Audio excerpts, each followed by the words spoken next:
And also, one of the aim why we actually try to convene this meeting. Normally, this meeting should be done probably in Tbilisi, and we discuss this meeting. But because of this unfortunate situation in Ukraine and some other issues, it was not so easy to do this kind of gathering. But also, I think this COVID situation generally affected many things. So that's why we are really happy to be back and at least to continue our activities and some events that are, like this particular event.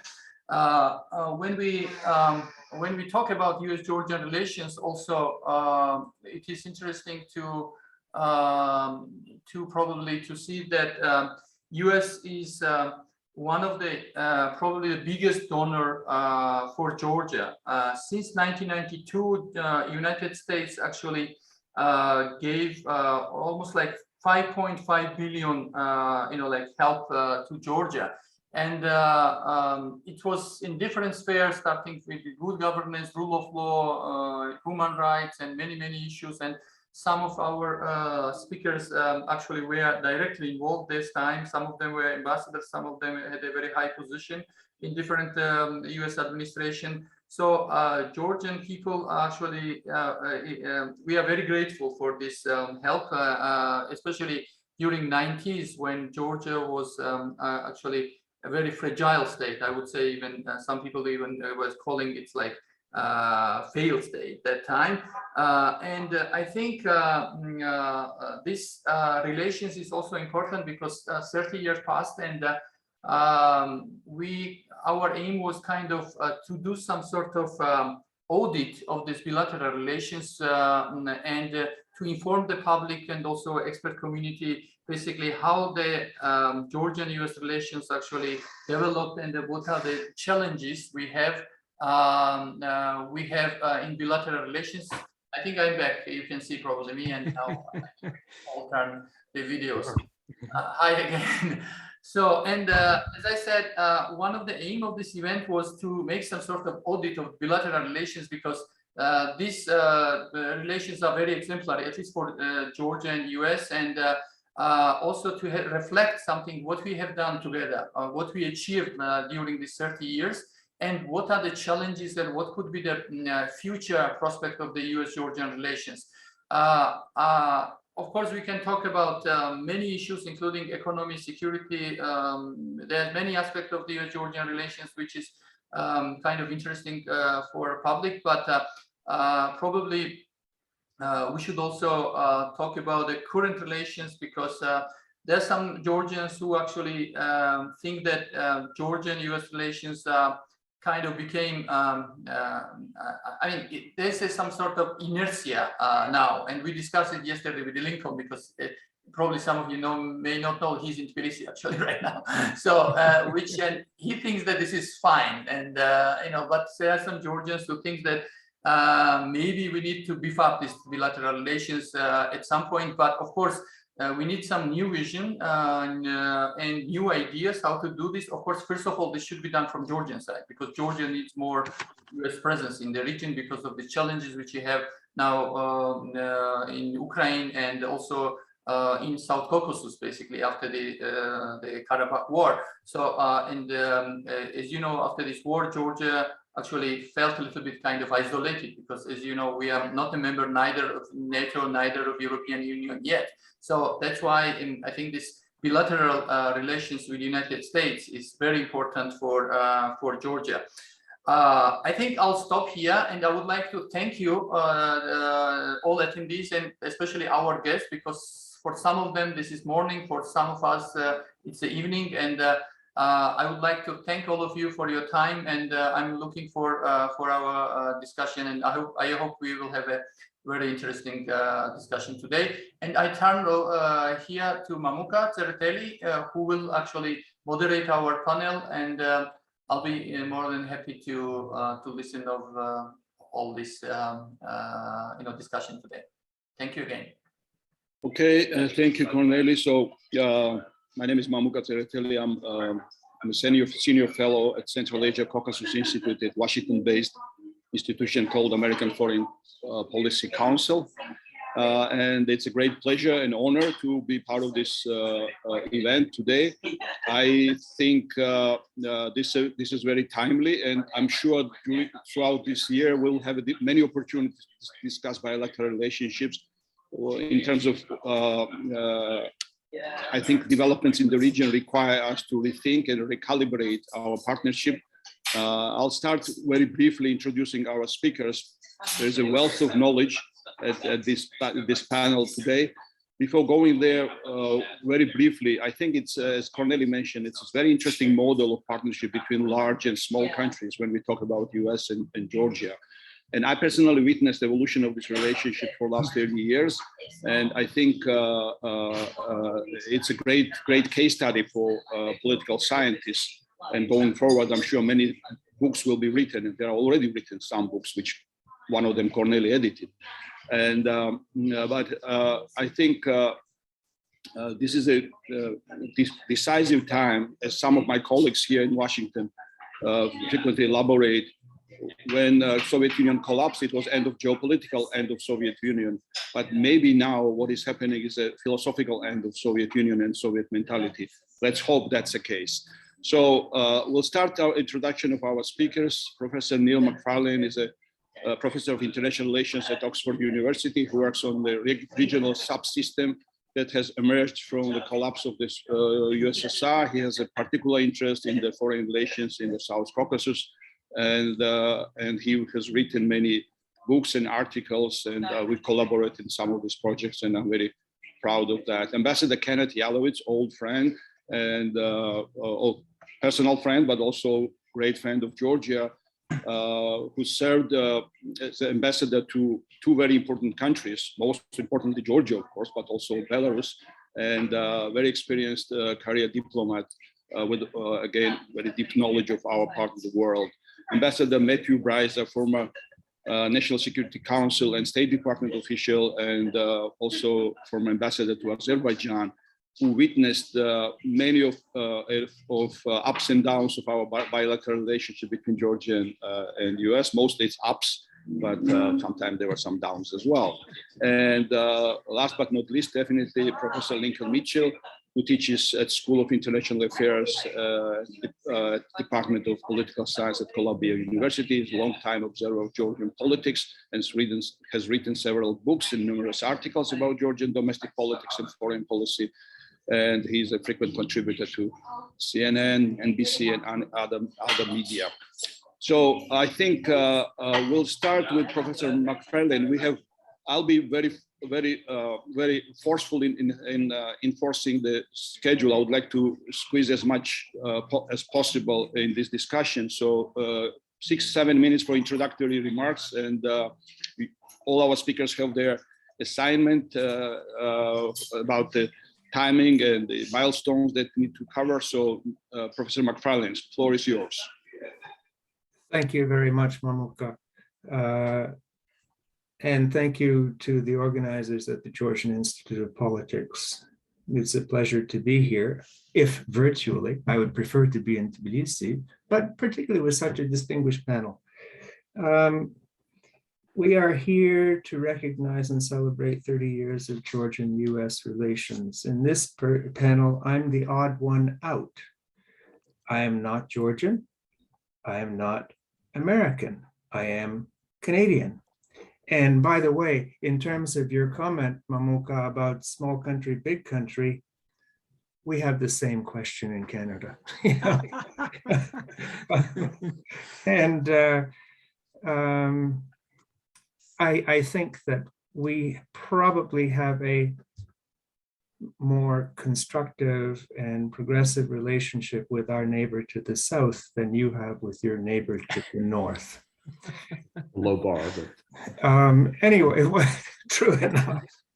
On the other hand, I'm supposed to be talking about the historical period, that's to say 1992 to 1995 in this relationship.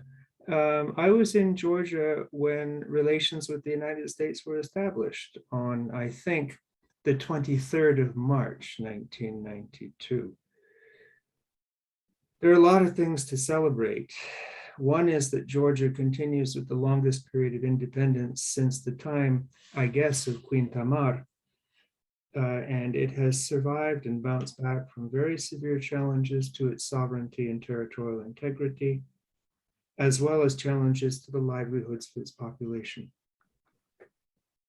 That Georgia has survived and has managed these challenges is a tribute in part to the support of its international partners, of which the US and the EU are the most significant.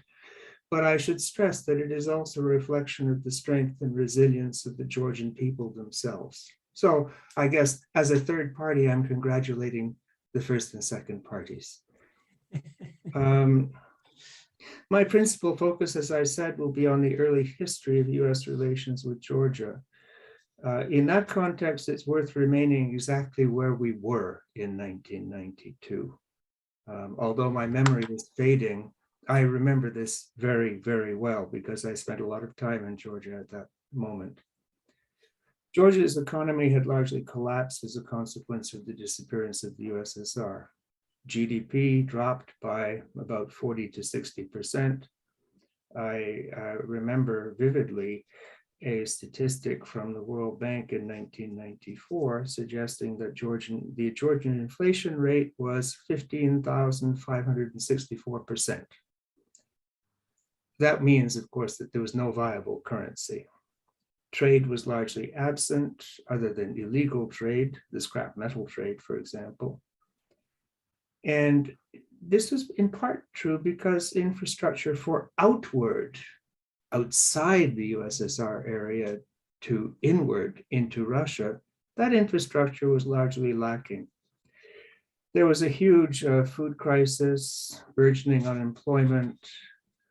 The state had largely collapsed, not least in terms of law and order, but also in terms of social and medical services, and looking at my backyard, education.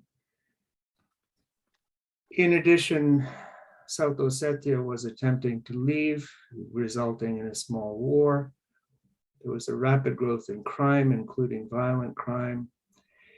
And internationally in early 1992, there were no substantial international relationships and no Georgian experience of having such relationships for that matter. That was the situation when the US recognized Georgia. Many other states followed with recognitions of their own. In turn, that brought membership in the IMF in May of 1992, the UN in July of 1992, and the World Bank in August of 1992. Here, I mean, what's the point here? I think the US recognition was a critical point here because the US was in a way a gatekeeper to these broader networks. And once Shevardnadze returned in March 1992, the taps for US assistance were turned on. And it's not just US-Georgia bilateral. It's US contributions to the World Bank, to the IMF, and to UN agencies, specialized agencies, that made a big difference to Georgia surviving this long moment of trauma. There were four significant dimensions here. One is humanitarian, food and medicine. I remember Georgian friends of mine having their first encounter with American cans of tuna and trying to figure out how to open them because you need the key on the bottom and they'd never had the key before. So I mean, there was a big effect on the humanitarian situation, which had been complicated by the wars in South Ossetia and subsequently in Abkhazia.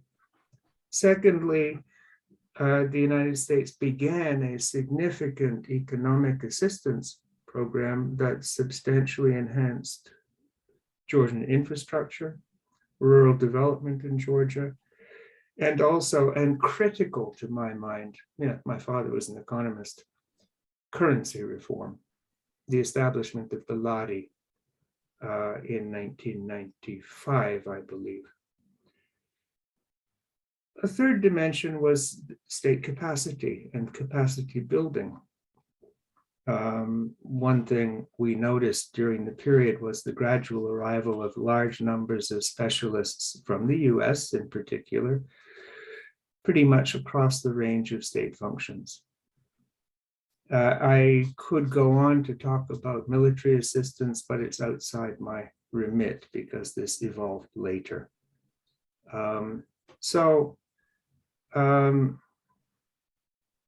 As I think Professor Karkachia, whom, by the way, I do remember you as an undergraduate, by the way. I think Professor Karkachia mentioned a cumulative amount of around $6 billion worth of assistance. In short, this is a large level of support for a country of Georgia's size, and it was a country in deep need of that assistance. Here I would stress again the initiating role of Shevardnadze. I'm afraid the US government of George H.W. Bush was not a great fan of Ziad Gamsahurdia. And the shift in power created a shift in engagement. On the whole, US engagement in my period was not without problems, but it was really important for Georgia's moving from a period of near collapse to a budding and building recovery. And that was essential to building the long-term positive relationship that we're talking about today. Later periods will be addressed by my colleagues. These remarks have been very broad brush. I look forward to hearing my colleagues discussing Georgia-US relations with them and also with the audience. Thank you very much. Thank you, Professor Mcfarlane. And now, Ambassador Yalowitz, you served in Georgia between 1998 2001, as I recall. And that was a very interesting time, of course, for many different reasons, including energy development, including some of the reforms that were taking place and some of them that were actually delayed or stalled. So very interesting timing. And in a sense, that period reflects overall probably US relationship with the entire region as well. Georgia was like almost like a model for this type of engagement of the United States in that part of the world. So please, what do you think are key milestones of that period of US-Georgia partnership and relationships? Thank you very much, Mamuka, and thank you, Professor Mcfarlane. Excellent, really good introductory remarks to set the stage. And Corneli, thank you for inviting, and also the other panelists. It's a pleasure to see all of you again. I have a slightly different approach. I served at the US Embassy in Moscow from 1991 to 3, and was there when the Soviet Union collapsed and we recognized Georgia and the new states. And amongst ourselves, I was the acting deputy chief of mission. We were sort of calculating which of the new states had the least prospects for survival. And there were two. One was Tajikistan and the other was Georgia. And again, you know, as Professor Mcfarlane mentioned, civil war, separatist struggle, declining economy, a very, very, very serious situation. But you know, I think, and again, I'm going to focus very heavily on Shevardnadze because from where I sat, the Shevardnadze factor, you know, was very important. And when he returned, they stumbled into Abkhazia, but you know, he did negotiate the ceasefire in South Ossetia with Yeltsin, again with the Russians in 1994, negotiating the ceasefire, you know, in Abkhazia. And that, of course, gave Georgia, you know, the breathing space to then, you know, begin to pursue reforms. And I would say for those early years, you know, beginning 1994, 95 onward, the Shevardnadze factor was absolutely critical. Chevy was an icon, of course, in the West because of his role in the reunification of Germany, ending the Cold War. And I have no doubt when I say, that there was a sense on the US side and the German that we owed Shevardnadze, that Georgia needed help almost for no other reason, than Shevardnadze. And as it has been mentioned, we began a very large economic and technical assistance program.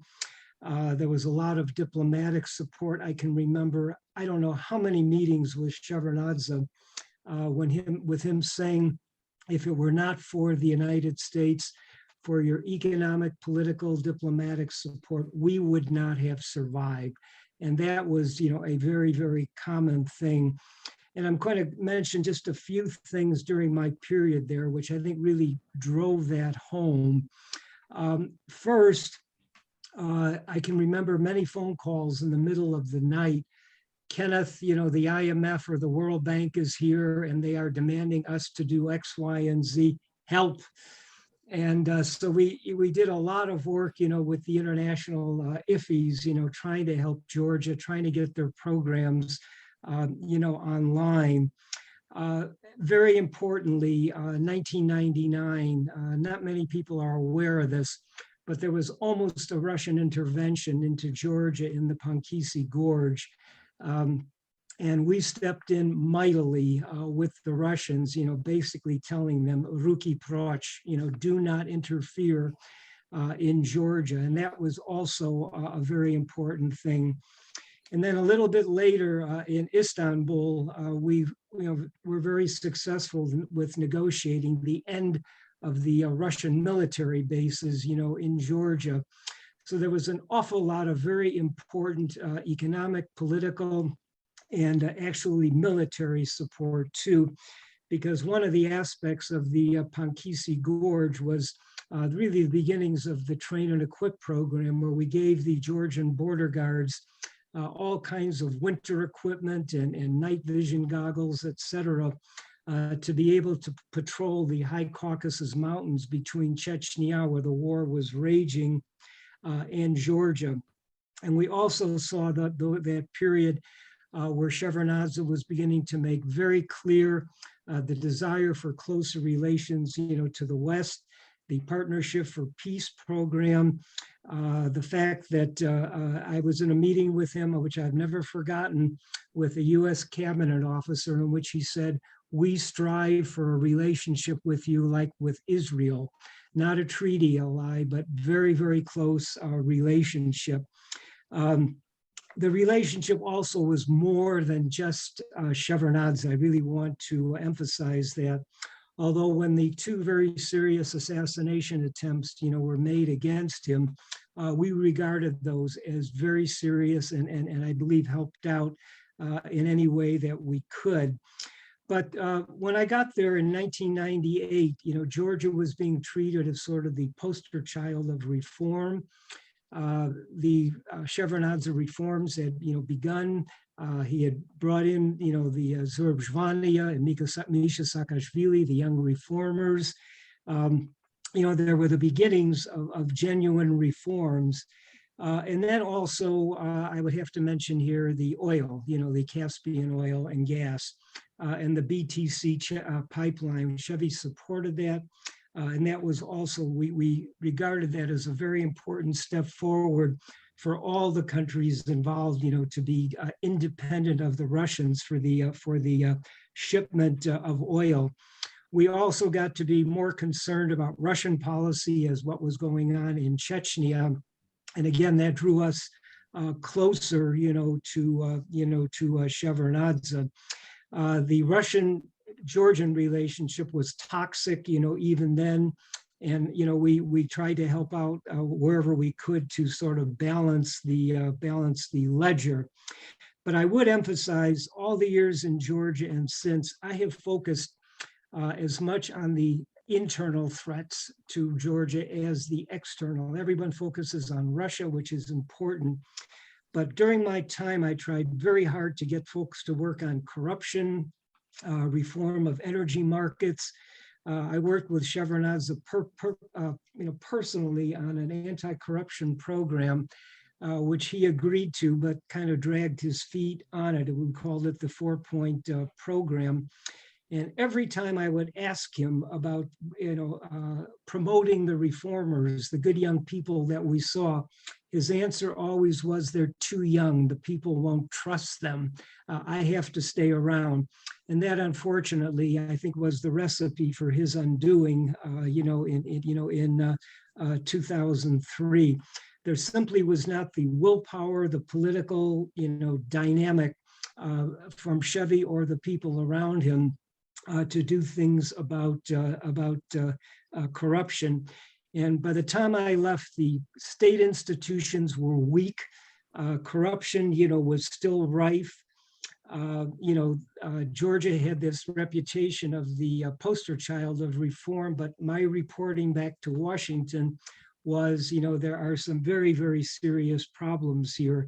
It is a weak state, and but Georgia, to its credit, and Matt, well, I'm sure we'll pick up with this, but the contributions to the forces in Iraq and Afghanistan, all very, very important, in setting that direction. So to sum up, my experience primarily was helping a weak state, survive, helping a country that was increasingly oriented, to the West, with NATO, with the European Union, and we were, promoting reforms, supporting reforms. But as I said, by the time I left, it was a very incomplete situation. And then, of course, that set the stage for Misha Saakashvili, which Matt will pick up with. And Saakashvili, as we all know, progress in terms of state institutions, building a budget, building a modern country, but also fatal flaws that I'm sure we will also talk about. Thank you. Thank you, Ambassador Yalowitz. And Matt, Ambassador Yalowitz just mentioned about oil, OSCE summit, some other things, and of course, corruption and transition to new government in 2003. So you're a witness of all of that, and obviously you're a witness of follow-up developments in Georgia. Please give us your thoughts about that period of Georgian-US relationship and history. Thanks, Mamuka. Yeah, what an honor to be together with these amazing people, with Ambassador Yalowitz and Professor Mcfarlane and Professor Mitchell and also Professor Kakachi. Really, thank you for inviting me to be part of this. And I have so many thoughts I'd like to share, but I'll keep it brief. I'll keep my eye on the clock. Mamuka, I'm always so happy to be with you under any circumstances. One of my longest serving Washington friends. So thanks for putting up with me. Ambassador Yalowitz laid out perfectly sort of the transition. And well, let me put it this way. We were reading your reporting, Ambassador Yalowitz, very, very carefully, both in the period 97 to 99. I know I'm out of my Rose Revolution period, but just for a moment. When I was working in the coordinator's office, the office of the coordinator of U.S. assistance to the former, well, the newly independent states, as we called them at the time. And we could see that the internal threat was the most severe one to Georgia, and the state was decaying. And President Shevardnadze even said to somebody very close to me at one point, he said, I feel imprisoned like a spider caught in his web, because I know the corruption is all around me, even members of my own family, and I don't know how to break the cycle. Yep. And so when there was the election in, I guess, 2003, we really were hoping, in this case, I was on the NSC staff at the White House, really hoping it would be a free and fair election. And we're really hoping that President Shevardnadze and his team would prevail. And obviously that's not what happened. And I'll come back to that in a second, but there was a context, a US policy context. In I guess it was June of 2002. It was June 2002. The George W. Bush administration actually came up with a policy toward Georgia. And one of the first policy documents of the administration, it was National Security Decision Directive, I think 7. So the 7th one of the whole administration was Georgia. It was Georgia policy. And the simple way to conceive of that policy was tough love. as Mamuka, as Cornelia, as you have said, and Ken, the U.S. had pumped in so much assistance to Georgia up until that time. We really believe Shevardnadze was sincere about reform. We wanted him to succeed, and once it seemed, as Ken was saying, or Basilialis was saying, it seemed that Georgia could survive. We wanted to do everything we could to make sure it did. Energy was a huge part of that. We saw how dependent Georgia was on Russian natural gas and electricity, but really on Russian natural gas. And yeah, that's why we made such a strong push for the well, it became the Southern Corridor, but the South Caucasus natural gas pipeline, along with the Baku-Tbilisi-Ceyhan oil pipeline. And by the way, the framework agreements, the legal and commercial framework agreements were signed by the leaders of Azerbaijan, Georgia, and Turkey in Istanbul in 1999, October, at the same summit of the OSCE, where the agreements on closing Russia's military bases were reached. And I happened to be there, and I was so thrilled a few months later when President Clinton, I saw him on a TV interview, and he said, those agreements, especially the energy one, were the most significant foreign policy achievements of my administration up to this point, he said. Great. So yeah, these were big things happening, big geostrategic and geoeconomic developments with Georgia right at the center. And we wanted Georgia to succeed. We knew that if Georgia remained rotting inside from corruption and from the institutions Shevardnadze was trying to build, if that continued, Georgia was not going to be there for all of us to make sure that stability, prosperity, and independence of the states would continue. And we did look at Georgia kind of as the weak link during that period. So our policy, getting back to the policy, it was, we will continue to support Georgia maximally as long as Georgia remains committed to its reform programs. And so part of that policy was to find somebody we knew that Edward Shevardnadze trusted and liked, even loved, and bring him to Tbilisi to deliver that tough love message. And it was former Secretary of State James Baker. And so I had the huge honor to organize that trip and to participate in it. This was in July of 2003. We finally, after the policy was formed, then we made the trip. And the idea was Secretary Baker was not just going to deliver that tough love message, but he also wanted to broker some sort of an informal agreement between the opposition, manifold as it wasn't just Misha Saakashvili and Zurab Zhvania, but there was the Labor Party and there are multiple other political parties. So an agreement that President Shevardnadze would implement the electoral reforms he'd promised and make sure then the election was as free and fair as possible in November of 2003. And then the opposition would abide by any result, as would Shevardnadze. And if the opposition won, there would be no retribution and there would be no violence. Both sides agreed. Both sides signed this. And I'll never forget Misha Saakashvili, opposition leader, in the meeting with Secretary Baker, standing up and saying, we're going to go to the streets. And Secretary Baker said, well, do you really think it's necessarily a sign of mature democracy if anytime there's a disagreement with the government, you go out into the streets? It was a tense moment, but I make this point for everybody with us today to realize the US did not push for the Rose Revolution. We didn't want revolution in that part of the world because revolutions are so unpredictable. Be that as it may, the election results were terrible in terms of the quality of the election. It was Aslan Abashidze, whom Ambassador Yalowitz will recall I had the honor to meet with Abashidze together with Ambassador Yalowitz a year before this. It was Abashidze who essentially tried to steal the election. And he was more or less blackmailing Shevardnadze, saying, we are going to secede, we, Ajara, from Georgia, unless you arrange for the election outcome to be that we won. And so that reached a real crisis moment because Saakashvili then started organizing the buses and the protests in Tbilisi. And President Shevardnadze actually called and said, can you get the protesters off the streets? And Saakashvili would call every single night at about 5 in the morning his time when he was going to bed. Usually I'd be the one picking up the phone and he'd say, is it okay if we have these protests? And every single day I'd say, Misha, why are you asking for permission? This is none of our business. If the Georgian people want to protest and exercise their democratic rights peacefully, that is up to them. And if you're organizing it, that is up to you. So you don't need our permission. And Godspeed. So what happened in the end, we all know with the Rose Revolution, but the United States did not intervene at all. What we did, in fact, that was so decisive was not intervene, and to let Shevardnadze tilt and fall over when he decided it was time to leave. And then we wanted to be in full force supporting what was going to be the new government, because we knew that the state coffers were empty, state institutions had more or less collapsed. The Georgian government really was not functional at that point.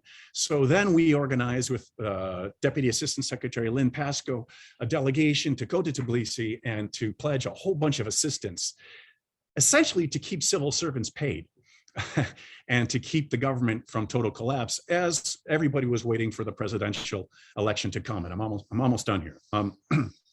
Train and equip, definitely, as Ambassador Yalowitz said, came out of our desire to help Georgia clean up the Pankisi Gorge, to do its job, basically, because it had a responsibility to keep what really were a group of terrorists in the Pankisi Gorge who were manufacturing some, well, chemical weapons is what they were doing, some poisons. And once the United States invaded or liberated Iraq the second time, it was the Russians that were saying, well, we have every right to go into the Pankisi Gorge then to protect ourselves. So that argument met with some sympathy in Washington. So we wanted to help Georgia clean up the Pankisi so we could then fully deter the Russia from invading the Pankisi Gorge. And it worked. It was difficult to do. It involved some very sensitive intelligence operations we can't talk about, but the trained and equipped Georgian forces provided a backup outside the Pankisi Gorge to make it easier for the sensitive operations to take place. And then, of course, because Saakashvili had so much of his political DNA in the West. He had studied, I guess, at Columbia, as Lincoln knows, as we all know. He had met his wife at the time, Sandra Roelofs, at the Human Rights Institute in Europe. And he had so many young reformers that were maybe too young for Shevardnadze, who had studied in the US. We knew them. We knew they were committed to transforming Georgia democratically and in terms of a market economy. The initial reforms were powerful, where Saakashvili completely fired the customs service and hired a whole new group of people. He cleaned up the traffic police dramatically. And my penultimate remark will be, I'll never forget sitting with him in Blair House. It was breakfast just before he was going over to meet President Bush. And I had the honor to go over there and kind of, try to calm him down and let him know what he should expect. And make sure the meeting would flow as smoothly as possible.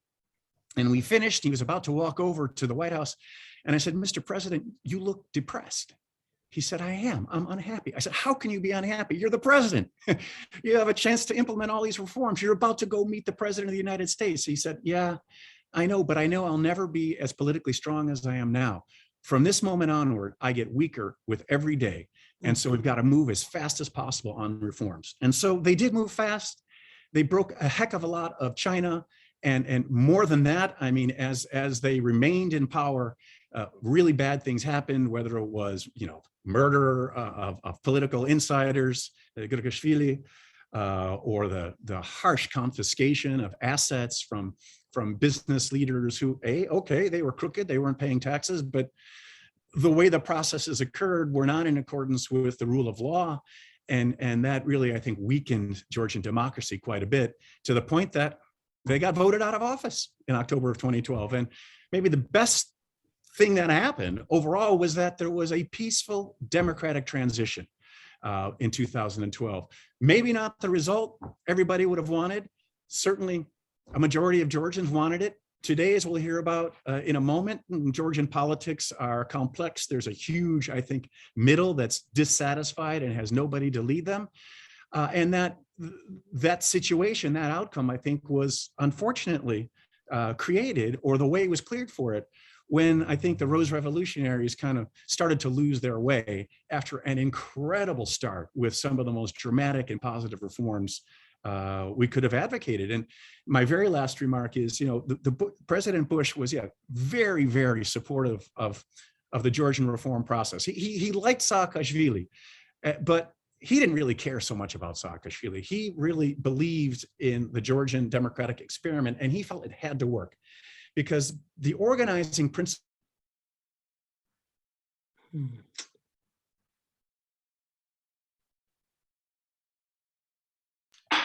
think we have some technical issue probably with on the Met side because everybody else is alive, as I see. Yeah.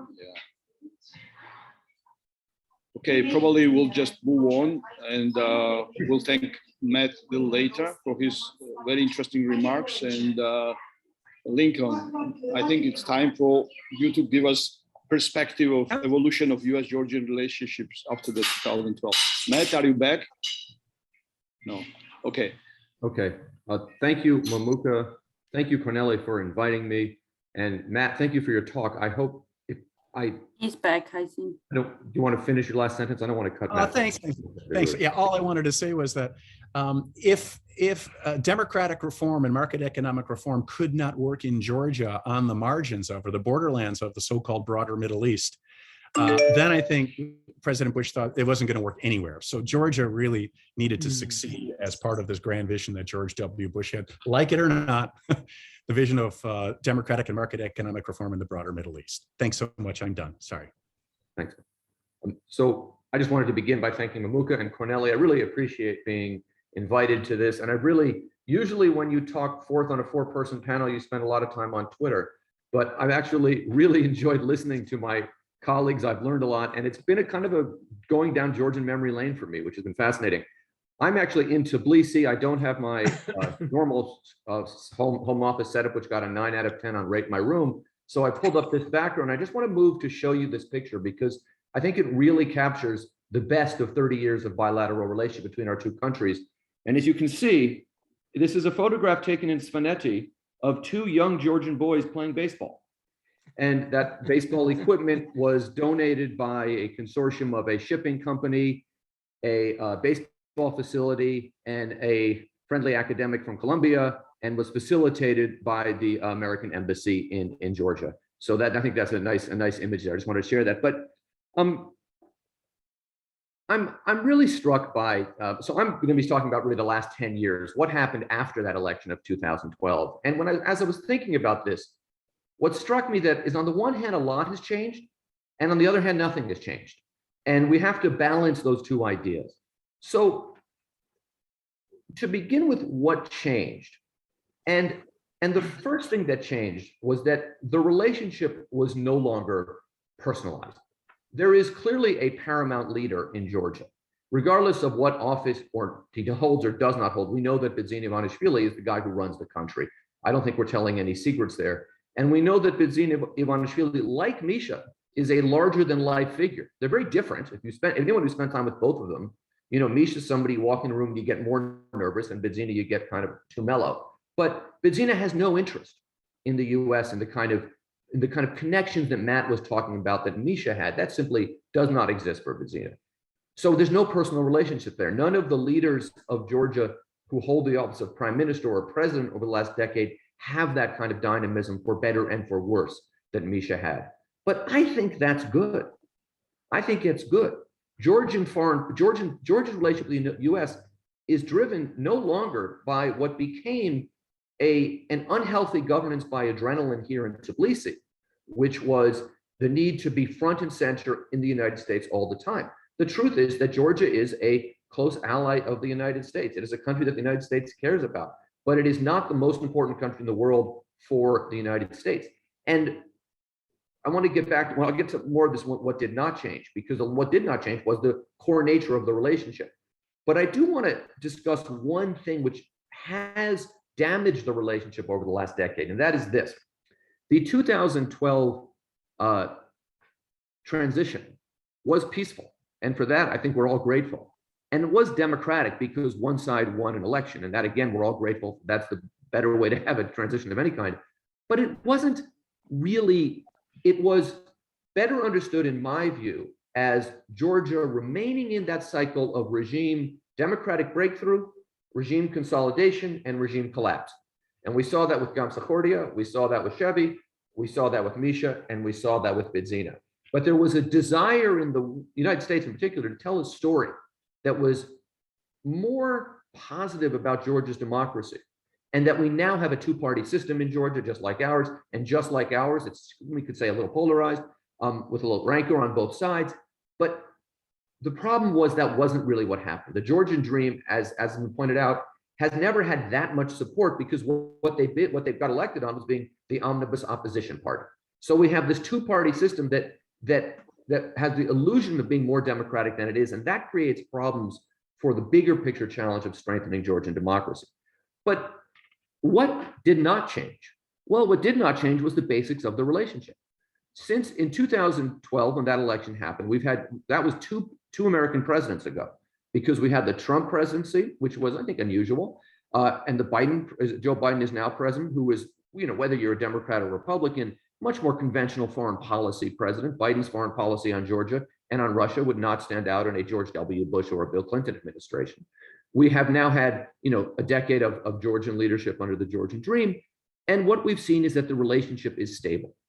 The relationship at the level one cut down from, the President of the United States and the Prime Minister of Georgia, the working groups, the agencies at the State Department, the NSC, at the embassy, that's all strong. And those are the sinews that strengthen a relationship. They don't weaken it, they strengthen it. And we've seen more of that over the last 10 years. We've seen a continuation of that I see as a good sign. Now, I also see some problems there. And one of those is that some aspects of the relationship are simple, right? Georgia continues to generally support the US on major big picture foreign policy issues. We'll get to the Ukraine war later, I believe, or the current Ukraine war. Georgia continues to aspire to get into NATO and to the European Union. The US is supportive of those efforts, although we're obviously not a member of the European Union. But on the ground, there are some other challenges. So we've spoken a lot about the efforts of the US to strengthen Georgian democracy. And whereas I appreciate Matt's getting it right, that the US did not want and wasn't behind and wasn't masterminding the Rose Revolution, and that's true and important, because I think there are other people to the north of here that might see that otherwise. But we were in the middle of a long-standing effort to strengthen Georgia's democracy. And I do see the Rose Revolution, and I'm not saying this in a self-serving way because I happened to be the director of NDI at the time, as part of one of the successes of the American Democracy Promotion Project in Georgia. The problem is in the last 10 years that stalled. And I mean, I was just talking to an MP here, actually texting because we're trying to arrange a meeting. And she said, I can't do it on this day because we have a meeting with NDI. And, I have positive feelings for NDI, but there's also a part of me that thinks, why are we having another workshop with another group of parliamentarians? Our ability to deliver the kind of assistance in regards to democracy, in regards to civil society, 30 years in, is much less than it was because the challenge is more difficult. We picked the low-hanging fruit. We did the easy work, the necessary trainings and workshops that people could absorb very quickly. And now it requires a kind of political work that is much more difficult. And it's particularly difficult when it's built, I think, on a foundational misunderstanding of the key politics of recent years. So that's, I see, the big picture challenge. Now, the other thing that changed in the last 10 years, in addition to some of the things I've outlined, which very much frame this bilateral relationship, and there is I think a failure on the part of some who only see Georgia through the lens of Russia, right? People who understand Russia well and therefore have a strong opinion, but not a strong understanding of Georgia. And I don't want to go down that road. But 2 years into this in 2014, Russia invaded Ukraine. Now that we know what's going on today, but we can't forget what began to happen in 2014. And I want to talk about that in the context of what happened in Georgia. Because one thing that did happen in Georgia, the 2008 war, of course, where the US didn't or couldn't do all that much. And that memory is not lost on the Georgian people. That may be unfortunate, but that is true. The war in Ukraine changed the nature of politics in this part of the world in many ways.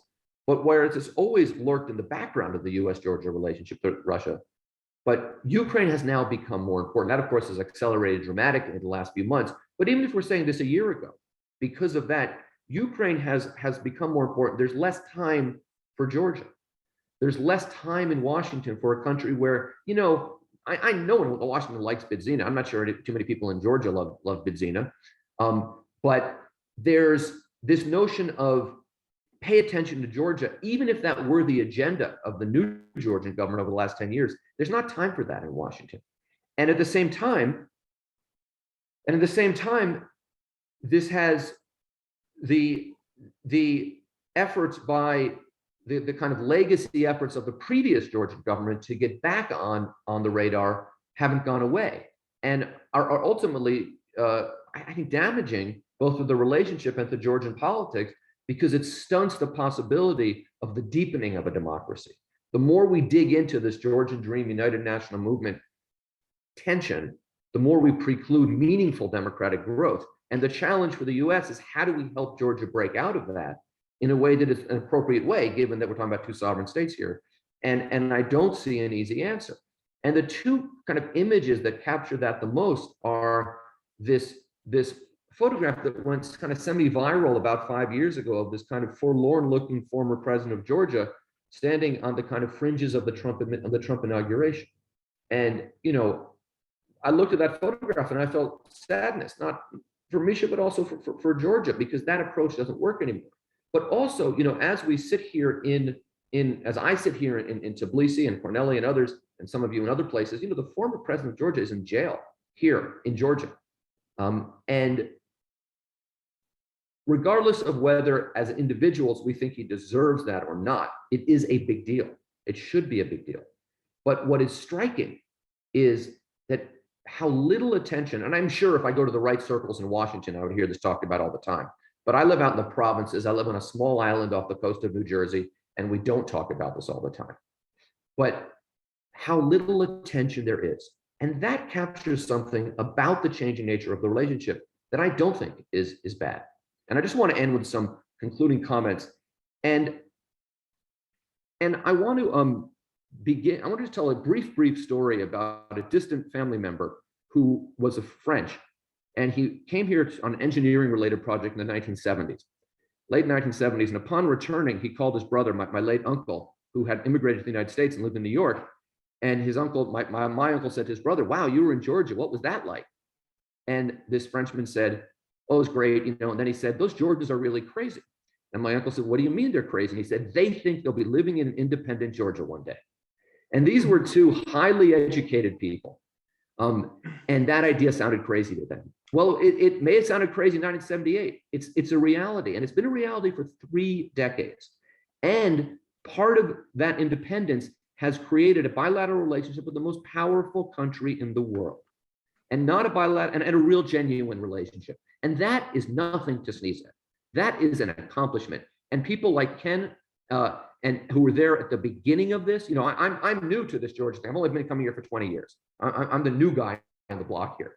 But that is something that we should really recognize, and your role in that. And I think Georgians should recognize it, as should Americans.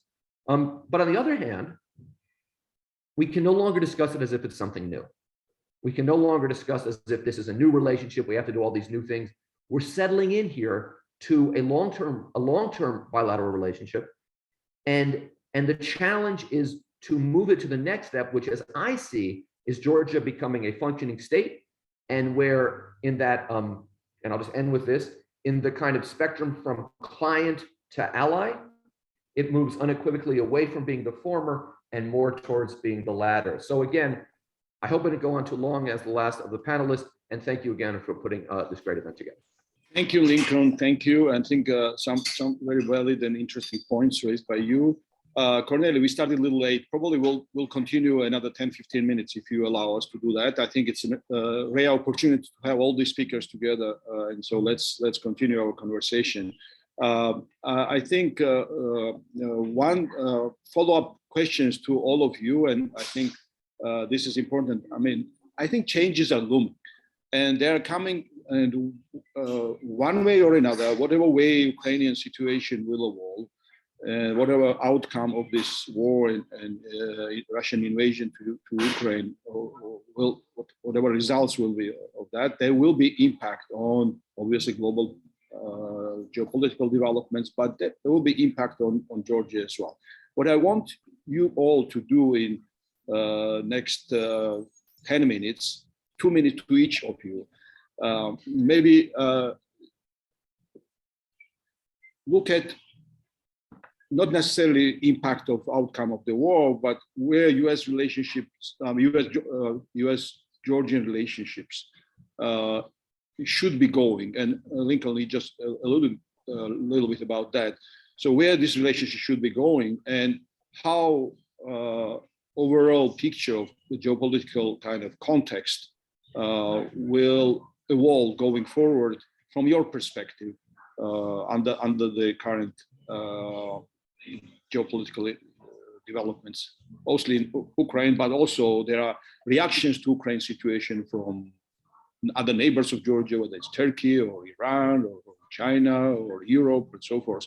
All this create a kind of new reality that we need to deal with. So why don't we start with Neil, Professor Mcfarlane. Thank you, Mamuka. I'll be short on this. I do history, I don't do the future, okay? But leaving that aside, I mean, your question— This teacher of future is a history. Yes, as I say to my students, the future is a different country. But anyway, on your initial question, what impact does the outcome of Ukraine have? I would simply note that we don't have an outcome. This is 6 of one, half dozen of the other, so it's very difficult. If Russia gets into real trouble, I can see that there might be implications for Georgia in the sense that if Putin needs a victory and he can't get it in Ukraine, where can he get it? And what is the other former Soviet state that has sought membership in NATO? You know the answer to this. So, I mean, I think that there's a certain risk there from losing. But on the other hand, and possibly contradicting myself, this is the same danger with Russia actually achieving a victory in Ukraine. If they settle that one, then who's next? And that goes back to the small country on the southern border who is seeking NATO membership. I personally,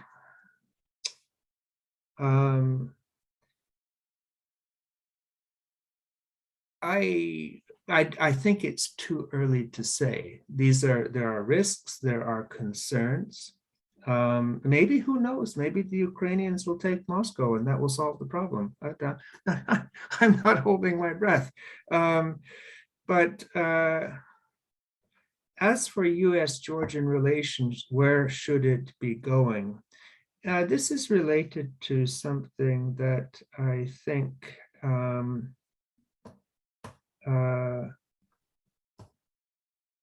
Lincoln said with regard to Misha being in jail, and also the endless workshops comment. You know, we used to, in my days working with humanitarian actors in Georgia, we used to talk about their annual reports, and one colleague said to me, well, you have to understand, this is not really about peace building, it's about meeting building. So you have meetings with stakeholders, and then you just report it all. There's something to that. And I think that going back to the point, where should the US be going and where should Georgia be going in their bilateral relationship? I think we need to get away from endless meetings produced by bureaucrats who seemingly like being in a nice country and don't have much else to do. And we should go to concrete institutional development. I mean, really concrete, like, I mean, I know a lot about Georgia's education system for my sins. And there's a lot that could be done there just by people going out into the field and getting their hands wet rather than sitting in the Marriott on Freedom Square and talking to people in the Ministry of Education. I think I'll leave that there now. Ken? All very, very interesting. I wanted to pick up on Lincoln's point, with which I fully agree. You know, I think we've talked about the evolution of the Georgian-US relationship, and it really now is, you know, a more mature relationship. We are no longer helping a poor country survive. But that means on the Georgian side, I think there are a number of things that are going to have to really be paid attention to. One is and again, it's difficult to say some of these things because we're as guilty of them as anybody else right now. But I think there's a lot of attention paid in Washington to the polarization, to the continuation of sort of the Saakashvili-Ivanishvili dynamic is sort of the thing that drives Georgian politics. And I think it's also fair to say over the last couple of years that there have been some real concerns about the direction that Georgia Dream is going on, sort of a one-party state, someone, a larger than life figure behind the scenes, directing everything. These are not all positive developments. And as I say, I think they've gotten, a fair amount of criticism. But a couple of other things I would just mention. President Biden is very focused on this question of authoritarianism versus democracy, whatever you may think about it. And that's one of the lenses at which they will be looking at Georgia. And in that lens, right now, what I think is being watched very carefully is how countries are responding, to the Ukraine-Russian war. And the Georgians, I think, did not quite get off on the right foot, in terms of supporting Ukraine and saying and doing some of the right things. So I think it's going to be very important for the relationship, this sort of more mature relationship, for Georgia to demonstrate, that its values, that key aspect of the relationship, really are very similar to ours. And that means on Ukraine, there were reports about allegations of arms shipments, coming through Georgia on the way to Russia. They may have been false, but my point simply is that Georgia cannot afford to get on the wrong side here. I think that's going to be very, very, very important. Another thing that Georgia has to do is, I think your relationships with the EU were frayed as a result of the negotiations that that Georgia has walked away from regarding the EU. And I think that negotiation, that really needs to be repaired. With NATO, you can probably argue either way as to whether or not how the outcome of this war will influence Georgia's membership in NATO eventually. But I think, again, the U.S. will continue to support that, but I don't think we should hold out, any illusions that this is going to be a quick and easy process. But again, the key thing is to develop this relationship along the lines that Lincoln mentioned, that this is now a more mature relationship. This is no longer, Georgia developing democracy and we have to excuse everything. It means the Georgians can't simply blame Russia for all the ails of Georgia. It's got to be a more mature, balanced relationship. Thank you, Ken. I think what I've heard from you is that I think we should probably expect some changes in approaching going forward from this administration, maybe futures as well, in terms of how Georgia will be kind of perceived and dealt with. And Matt, what do you expect sitting close to Black Sea on the Turkish side of the shores? Well, first of all, I think, as Ken was saying, maturity is really kind of the watchword. And I mean it in a slightly different way, though. And as both Lincoln and Neil were saying, well, as Lincoln was saying, there's not enough time in Washington to care about Georgia like we all used to. I mean, Ukraine takes all the oxygen out of the room and Georgia is on the sidelines. But as Neil was saying, I think either way, no matter what the outcome is, whether Putin quote unquote wins or quote unquote loses, whatever that means in Ukraine, there's going to be pressure on Georgia. And there's going to be pressure on Moldova. And I'm doing a lot of thinking about the impact in Central Asia as well, and Uzbekistan, where you've still got the old guard and the old, intelligence chief, who's Gazprom Bank's representative in Uzbekistan, who's trying to pull the reform prospect of Mirziyoyev backwards. So I think we'll see more of that in Georgia. So then what about maturity? I think, it's hard for me to say this, but I have so many friends in Georgia's current political opposition. They need to grow up. You cannot attract the serious attention of NATO at a moment when so many people around the transatlantic community are saying, I think incorrectly, that it was the NATO aspirations of Ukraine that are to blame for Putin invading Ukraine. I think that's a ridiculous argument, but a lot of people believe that. And so there, a priori then is going to be a stronger hesitance to accept Georgia, even stronger maybe in Berlin than under Angela Merkel, even though Olaf Scholz has been, sort of saying some of the right things, but not all the right things. So there'll be greater scrutiny of Georgia's internal record, and when you have people who are elected to parliament who refuse to take up their mandate, I think largely in a show of desperation or an attempt to attract Washington's attention and Brussels' attention, that's not healthy. And that's not making the country strong, and that's not making it any more attractive for NATO membership. But similarly, when the government decides to walk away from the agreement that was brokered by the European Council President, Charles Michel, also that suggests that Georgia internally is still, as Lincoln was saying, you're going through this constant waxing and waning of reform and some consolidation, and then breaking down again in the process of democracy. There's a huge center of Georgian politics that's not occupied. It's Georgian people wanting somebody to lead, but they're not getting the leadership that they seek. So the last point is, however, or maybe going along with that, Georgians need to stop looking to Washington to be the white horses coming over the horizon, the cavalry that's going to rescue them. Don't play to the Washington audience.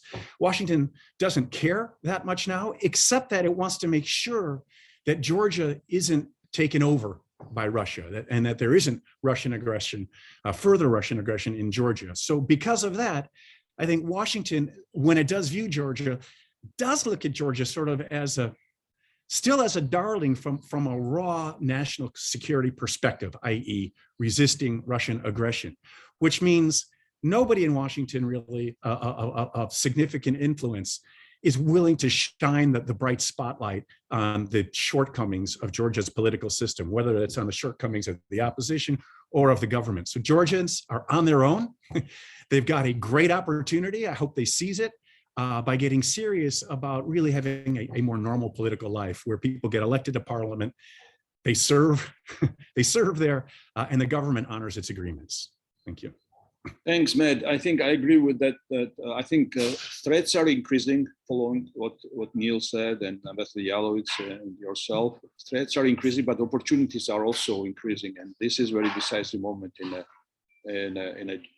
30 years of Georgia's regaining of independence in 1991. Lincoln, your comments. We've spoken in this seminar about the bilateral relationship, but I want to turn the spotlight a little bit on the other side of this relationship. It is worth noting, and we should not forget, that if 75,000 voters had changed their minds in the states of Georgia, Pennsylvania, and Wisconsin, we would be in a completely different world right now with regards to this conflict. We can never forget that. And I'm trying to find a polite way to say this. I'm the senior senator from my home state, who also was my local city council board of supervisors representative when I was a kid, is now getting a lot of attention because of her declining mental facilities in the US Senate. And I kind of feel like if Georgia's not sufficiently mature, maybe the United States is tipping over into senility. And that's part of the bilateral relationship that during this administration, but going back to Obama, Bush, and Bill Clinton, and of course his predecessors as well, George H.W. Bush, we could always assume stability and maturity and functioning in the United States, and we can't. And Georgia knows that because the world follows American politics, and that makes the bilateral relationship more difficult. The way I see that is someone who, unlike the other Americans in the panel, has never worked in government at all, but has worked on the NGO sector and the academic sector, is that we need to think about approaching on the actual person to person, particularly outside of government, as collaborators. So if you are in the democracy promotion side from the US and you are working with Georgian colleagues in the NGO sector or political parties or parliament, the tone has to be, hey, both our countries have to become more democratic. How do we work together to do this? What can we learn from you? That's what partners do. And that helps break down this concern that Matt raised about looking to Washington for the answers. When we're upfront that that the world knows we don't have the answers. Now I wanted to make that point, but where this leaves us with regards to Ukraine is also relevant, because the Russian president, whose military is frankly being humiliated in Ukraine, and I don't think that's I don't think any of us are too upset about that, but that's what's going on there. He is playing a long game. In January of 2025, he could be in a different world because of events in the United States. And that's what makes this so unpredictable for Georgia. And that is why Georgia has the experience of in 2008 with a Georgian president who could not have been closer and could not have wanted that relationship to be stronger. And the United States couldn't, whatever verb you want to say there, help. And that war ended because when Vladimir Putin wanted it to end. And that is a frightening thought for Georgia. And Georgia's fundamental security and survival as a state is dependent on Putin deciding, one, as Neil pointed out, maybe things are going bad in Ukraine and he needs a quick win somewhere, and he just decides to invade Georgia. Or in another scenario, things turn well in Ukraine for Russia, bad for Ukraine, and he gets the momentum and decides now's the moment. So I always tell people, this notion about Ukraine's NATO or Georgia's NATO aspirations provoked Russia. I don't buy that. And the reason is Russian provocation is a constant. It's not a variable. It exists no matter what. And that makes it easy to understand, but it also is a source of real concern here. So like Neil, I don't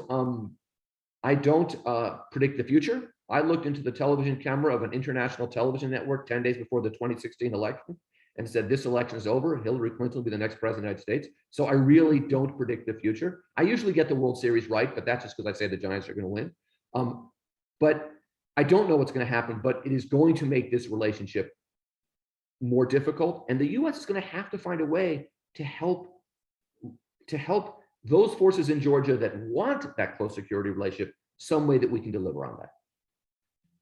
Thanks, Lincoln. I think we have to, I see that we are beginning to lose audience a little bit, but there is one question from the audience, and I think we should pay respect to all the people who are listening us and who had some questions. So I think this is an interesting question. I know some of you have probably some answers to that. And here's the question. Do you think we should develop the economy in Georgia before the development of democracy? I have the impression that focusing only on institution building is unprofitable if we also take into account that democracy usually develops in economically developed countries. So this is the notion that's frequently communicated by people in the government as well, not just the scholars or experts on Georgian issues. So who wants to respond? Oh, I'll take a crack first, yeah. Simply to say that I think, with great respect to the questioner, I think that's a false dichotomy. It's not an either or. If you do the political without the economic, you end up with vulnerable polities. And if you do the economic before the political and the rule of law end of things, you end up with highly corrupt societies. So I reject the contrast there. I second the motion completely. I wrote a whole book about this. I wrote a book about this which touched on the subject called the democracy promotion paradox. And when someone says we want to build institutions before we build democracy, what they're saying is we don't want democracy. Exactly. You know, if just simple, I think case here is that think about privatization. And Georgia still lots of state assets to be privatized. If you don't have right institutions in place, how you're going to privatize it in a way that is most efficient?